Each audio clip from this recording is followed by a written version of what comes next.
रापली येथे विद्युत शॉकने राष्ट्रीय पक्षी मोराचा मृत्यू. वन विभागाला माहिती.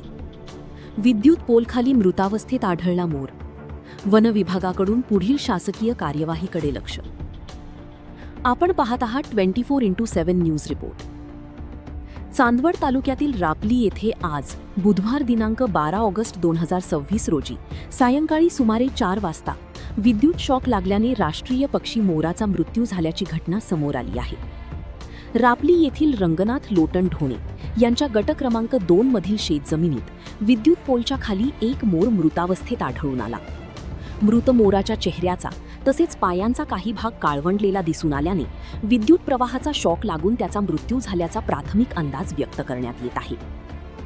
मोर मृतावस्थेत आढळल्यानंतर आदी ढोणे यांनी तत्काळ वन्य पशुप्राणी मित्र भागवत झालटे यांना घटनेची माहिती दिली.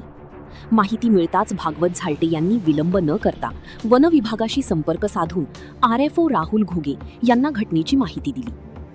दरम्यान खरात मॅडम वनरक्षक घटनास्थळी येत असून वन विभागाकडून घटनास्थळाची पाहणी करून आवश्यक ती शासकीय प्रक्रिया करण्यात येणार असल्याची माहिती मिळाली आहे.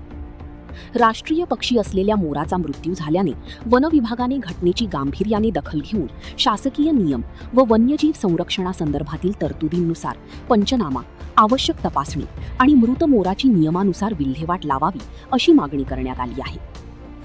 नागरिकांना आवाहन. याबाबत वन्य पशुप्राणी मित्र भागवत झालटे यांनी नागरिकांना आवाहन करताना सांगितले की कोणताही वन्य प्राणी किंवा पक्षी मृतावस्थेत आढळून आल्यास त्याला स्वतःहून हलवू नये किंवा त्याची विल्हेवाट लावू नये. तातडीने संबंधित वन विभागाला माहिती देऊन शासकीय यंत्रणेला पुढील कार्यवाही करण्यास सहकार्य करावे.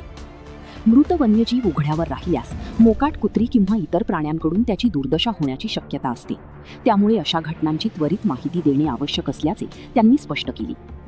दरम्यान रापली येथील या घटनेत मोराचा मृत्यू नेमका कोणत्या कारणामुळे झाला, विद्युत प्रवाहाचा त्यात कितपत संबंध आहे आणि वन विभागाकडून कोणती कायदेशीर व प्रशासकीय कार्यवाही केली जाते याकडे परिसरातील नागरिकांचे लक्ष लागले आहे.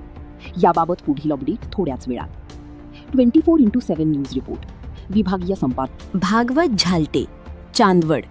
सत्य, वेग, विश्वास.